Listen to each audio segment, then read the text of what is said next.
দর্শক, ভারতের নির্বাচনী ফলাফলের বিশ্লেষণ জানাতে আমাদের সাথে যুক্ত রয়েছেন আমাদের দুজন সহকর্মী রাসেল আহমেদ এবং আখলাকুস সাফা। তাদের মাধ্যমে জানবো বিস্তারিত।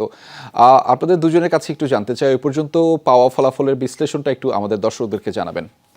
শিয়া বাটার, অ্যালোভেরা ও ভিটামিন ই সমৃদ্ধ লিলি বিউটি সোপ। অবশ্যই রেজা, আপনাকে ধন্যবাদ। আমরা যে ভারতের লোকসভা নির্বাচন সেটির যে সবশেষ পাওয়া যে তথ্য, অর্থাৎ ভারতের নির্বাচন কমিশন থেকে যে তথ্য পাওয়া গেছে, আসলে ধারাবাহিকভাবে তাদের যেই 543টি আসনেরই ফলাফল দেয়া হচ্ছে, তবে এখন পর্যন্ত 100-র কাছাকাছি ফলাফল দেওয়া হচ্ছে। তবে তারা আরেকটি রেজাল্টের ধরন একটু ভিন্নভাবে করে থাকে, যে যেই আসনগুলোতে এগিয়ে আছে সেখানকার ফলাফলও দিয়ে যাচ্ছে। আমরা একটু সবশেষ আপডেটটি জেনে নিই ভারতের সেই নির্বাচন কমিশনের ওয়েবসাইট থেকে।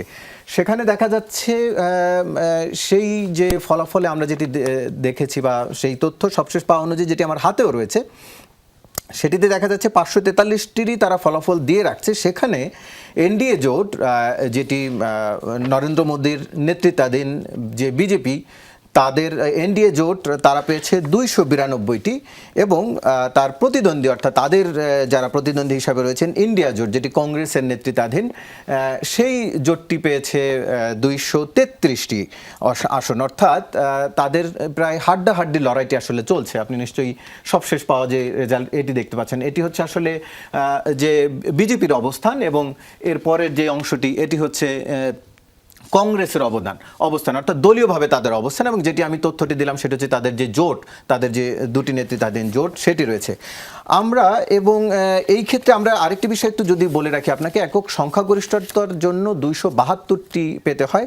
সেই জায়গাতেও আসলে বিজেপি এখনও একক সংখ্যাগরিষ্ঠতা পায়নি, আমরা সেটি দেখেছি। আমরা একটু দেখতে চাই যে বিজেপি যে একক সংখ্যাগরিষ্ঠতা পায়নি, যেটি আগের বছরগুলোতে পেয়েছিল, এবার আসলে কোন কোন কারণে বা কোন কোন আসনগুলোতে তারা এগিয়ে ছিল, যেটি তাদের অন্যতম বড় একটু শক্তি হিসেবে, সেটি একটু আমি আমার সহকর্মী আখলাকুস সাফার কাছ থেকে জেনে নিতে চাই। সাফা, একটু আপনার কাছ থেকে সেই তথ্যটি চাচ্ছি। রাসেল, আপনাকে ধন্যবাদ।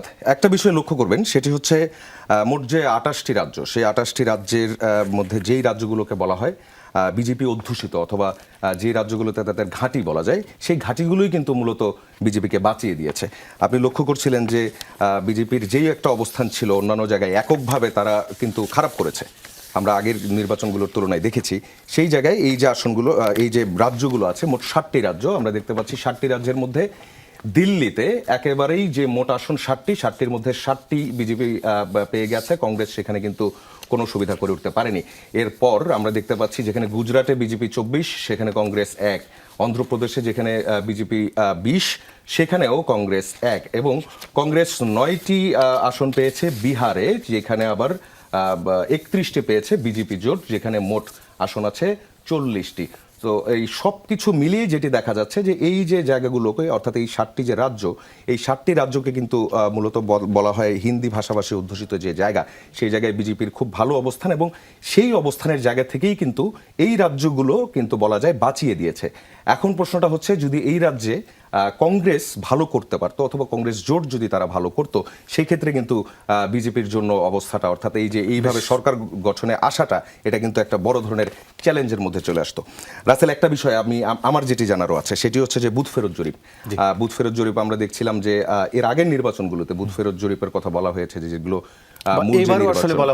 এবারও বলা হচ্ছিল, এবং এইবারও আমরা দেখেছি, এবার কিন্তু দেখেছিলাম বুথ ফেরত জরিপে বিজেপিকে একদম সম্পূর্ণভাবে সর্বোচ্চ আসনের কথা বলা হয়েছে, 400-র কাছাকাছি।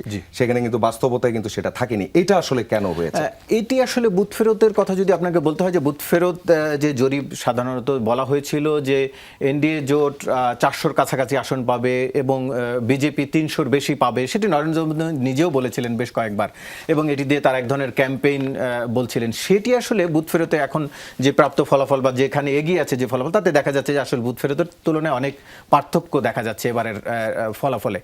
এটির একটি বড় কারণ যদি বলতে হয়, যদি আপনি বলেন যে সামগ্রিকভাবে ভারতের যে ভোটার সংখ্যা, সেটি 100 কোটির কাছাকাছি ভোটার সংখ্যা, এবং তার 60%-এর বেশি মানুষ ভোট দিয়েছে, 60 কোটির বেশি মানুষ ভোট দিয়েছে।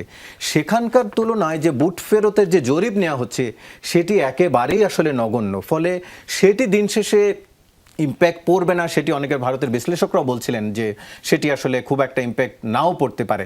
অবশ্য আগের নির্বাচনগুলোতেও যে খুব একটা ইম্প্যাক্ট দেখা গেছে তাও নয়, তবে এবারের তুলনায় অনেকটা ভালো ছিল আগের ইম্প্যাক্টের ক্ষেত্রে, এবার অনেকটা পার্থক্য, অন্য একটি বড় কারণ যেতে পারে। একটু আপনার কাছ থেকে আরেকটি তথ্য আমি জানতে চাই যে বিজেপির এখনকার যে অবস্থান, যেটি তো আমরা জানলাম, আগের অবস্থানটি আসলে অন্যান্য বছরে তো আরো শক্ত অবস্থান ছিল, আমরা সেটাই তো জানি, সেখানে একটু ভাটা পড়লেই তো বলে মনে হয়। বেশ বড় ধরনের ভাটা কিন্তু পড়েছে।